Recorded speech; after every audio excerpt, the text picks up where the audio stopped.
Primary शिक्षक,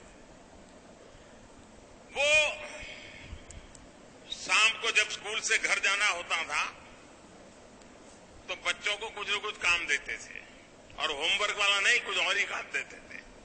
जैसे वो कहते थे, अच्छा भाई तुम ऐसा करना, कल 10 चावल लेकर के आ जाना। दूसरे को कहते थे तुम 10 मूंग के दाने ले आना। तीसरे को कहते थे तुम तूर की दाल 10 लेके आना। चौथे को कहते थे तुम 10 चने ले आना। हरे से कुछ न कुछ ऐसा 10-10 मंगवाते थे। उस बच्चा घर जाते याद रखता था, मुझे 10 लाना है, 10 लाना है, 10 नंबर फिक्स हो जाता।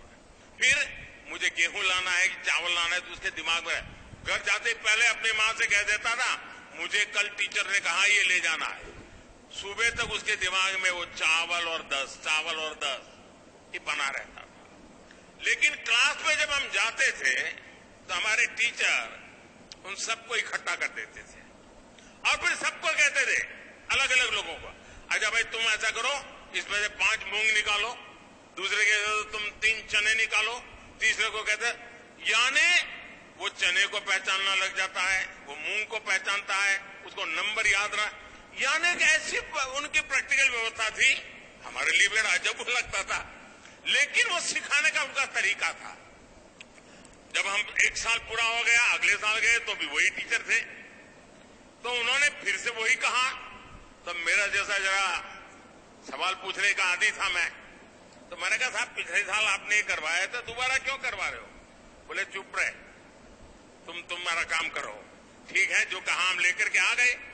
लेकिन दूसरे साल उन्होंने बदल दिया। उन्होंने हर एक की आंख पर पट्टी बांध दी और उन्होंने कहा, स्पर्श से तुम तय करो मूंग कौन सा है, चना कौन सा है, और स्पर्श वाली इंद्रिय की क्या सामर्थ्य है, उसकी शिक्षा उन्होंने बड़ी सरलता से दे दी थी। दोस्तों, एक टीचर जब आपके अंदर इन्वॉल्व हो जाता है तो कैसे करता है, ये मैं अपना अनुभव बताता हूं। आप कल्पना कर सकते हैं इस एक एक्टिविटी से हमें कितना लाभ होता था। हमें गिनती के बारे में पता चला, हमें दालों के बारे में पता चला, हमें रंगों के बारे में पता चला। तो वो इस तरह से हमें प्रैक्टिकल ज्ञान के साथ हमारी पढ़ाई कराते थे। प्रैक्टिकल के साथ पढ़ाई, यही नेशनल एजुकेशन पॉलिसी की मूल भावना भी है, और इसे जमीन पर उतारने की जिम्मेदारी आप